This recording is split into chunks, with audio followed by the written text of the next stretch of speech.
कहानी स्टार्ट होती है और हम एक फैमिली को देख पाते हैं जो फैमिली फोटो ले रही थी, जिसमें सबसे एल्डर माइकल और उनके बेटे हार्वे और वाइफ क्लेरा होते हैं। उनके दो बेटे पियर और रोमन होते हैं। उन्होंने एक लड़की को भी गोद लिया था जिसका नाम मैरिया होता है। अब गुरु तुम्हें पहले ही बता दूं, इनका नाम अच्छे से ध्यान रखना। पता नहीं बहन के खोदे कैसे कैसे नाम रख देते हैं कि पता ही नहीं चलता कौन किसका बाप है और कौन किसका बेटा।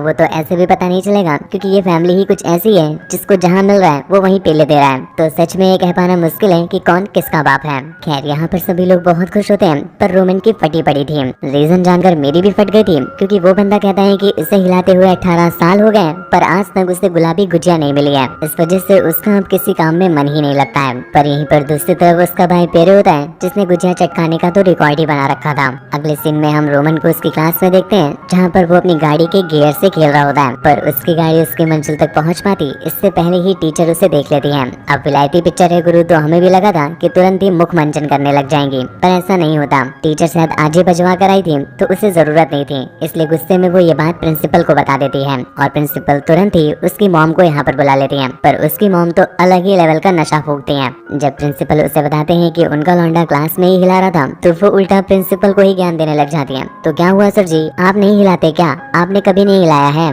बच्चे हैं, हिलाएंगे नहीं तो क्या बजाएंगे? कल को आपकी ही टीचर को पकड़ के बजाने लग जाएगा तब कहोगे बजा रहा था। अरे कम से कम कुछ तो कर रहा है। प्रिंसिपल की ये सुनकर के झाड़ियां चल जाती हैं और वो उनके लौंडे को रेस्टिकेट कर देते हैं। पर फिर भी इस बात का उनकी मॉम पर घंटा फर्क नहीं पड़ता और वो तुरंत अपने बेटे से मिलने जाती है और उससे कहती है कि बेटा कोई बात नहीं, हिलाओ, पेल की हिलाओ, इससे हाइट बढ़ती है। यहाँ पर रोमन उन्हें बताता है कि मेरे जो दोस्त हैं वो एक नंबर के बैंड के खोदे हैं, वो सब मेरे साथ हिला रहे थे और सभी वीडियो भी बना रहे थे, पर साले सब इनो थे, वो बस 6 सेकंड में ही खत्म हो गए और मेरी गाड़ी तो 2 घंटे तक चल ही रही थी। इस वजह से उन्हें जेलसी हो जाती है और वे टीचर को सब बता देते हैं। उसकी मॉम जब ये बात सुनती है तो उनकी कच्ची लीक करने लगती है, इसलिए वो उसका फोन मांग लेती है जिसमें उसने वीडियो बनाई थी 2 घंटे वाली। उसी रात क्लारा ये बात रोमन के डैड को बताती है। इस पर उसके डैड बोलते हैं कि चलो ठीक है, मैं इस बारे में उससे बात करूंगा और उसके लिए कोई 6000 के रेशन का जुगाड़ करता हूँ। बेचारा कब तक रफ कॉपी में काम करता रहेगा, एक बार उसे भी फेयर कॉपी दिला कर देखते हैं, फिर चेक करते हैं कि उसकी तैयारी कैसी जा रही है। इसके बाद वो क्लारा को पकड़ लेता है और घोड़ी बनाने लगता है, पर क्लारा उसे इस बात के लिए मना कर देती है क्योंकि आज उसे रोमन की वीडियो देखनी थी, क्योंकि उसे विश्वास ही नहीं हो रहा था कि उसका लौंडा 2 घंटे तक गाड़ी चलाएगा, जबकि उसके डैड की गाड़ी तो 5 मिनट में ही लीक कर जाती है।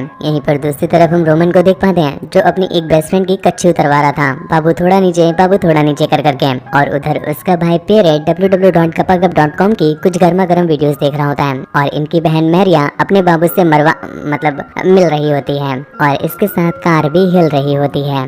अगली सुबह जब सभी ब्रेकफास्ट कर रहे होते हैं तब हम पेरे को देख पाते हैं जिसका ब्रेकअप हो रखा था और इस वजह से उसे गुजिया खाने नहीं मिल रही थी। पर ये बात वो घर में नहीं बताता क्योंकि घर वाले उसकी पिलाई के फील्ड में बड़ी इज्जत करते थे, क्योंकि सभी को ये बात पता थी कि पेरे एक नंबर का पेलमबाज आदमी है और वो चाहे तो जॉनी भैया को भी ट्यूशन दे सकता है। इसलिए कहीं अगर उसके पेरेंट्स को ये बात पता चली कि इस समय पेरे के पास पेलने का कोई आइटम है ही नहीं और उसे मुठिया चालन करके ही जीवन यापन करना पड़ रहा है, तो ऐसे में उसकी बड़ी बेइज्जती हो जाएगी। इसलिए वो ये बात पेरेंट्स को नहीं बताता। पर दूसरी तरफ उसके पेरेंट्स की फटी पड़ी होती है रोमन को लेकर के, क्योंकि रोमन को इस समय कोई गुजिया नहीं मिल रही थी और ये एक नंबर के तूतिया मनुष्य की गुजिया का इंतजाम भी नहीं कर पा रहे थे। उससे बात करते समय सबसे पहला क्वेश्चन तो उसके पेरेंट्स यही करते हैं कि तुम्हारे जीवन में स्त्री नाम की कोई चीज है या नहीं। तो रोमन उससे बताता है कि हाँ, उसकी एक फ्रेंड है जिसका नाम क्लारा है। तो उसकी मॉम क्लेयर उसे सजेस्ट करती है एक दिन उसे ही कुपचे में ले जाकर के पलटा क्यों नहीं देते, पर रोमन इन सब चीजों में बच्चा होता है और उसकी बड़ी फटती है, इसलिए वो इस बात के लिए मना कर देता है। उसके बाप को तो विश्वास ही नहीं होता कि ये बहन का खुदा मेरी औलाद कैसे हो सकता है। यहाँ से निकल करके क्लेयर रोमन के दादाजी से यानी हाँ अपने ससुर जी से मिलती है और उनसे पूछती है कि पापा जी अब तो मम्मी जी रहे नहीं तो आप पिलाई कैसे करते हो? मतलब गुरु तुम क्या ही फैमिली देख रहे हो, यहाँ पे तो अलग ही लेवल के नशे चल रहे हैं। बहू ससुर की केयर कितनी करती है, वो उससे आकर के गुजिया का इंतजाम पूछ रही है।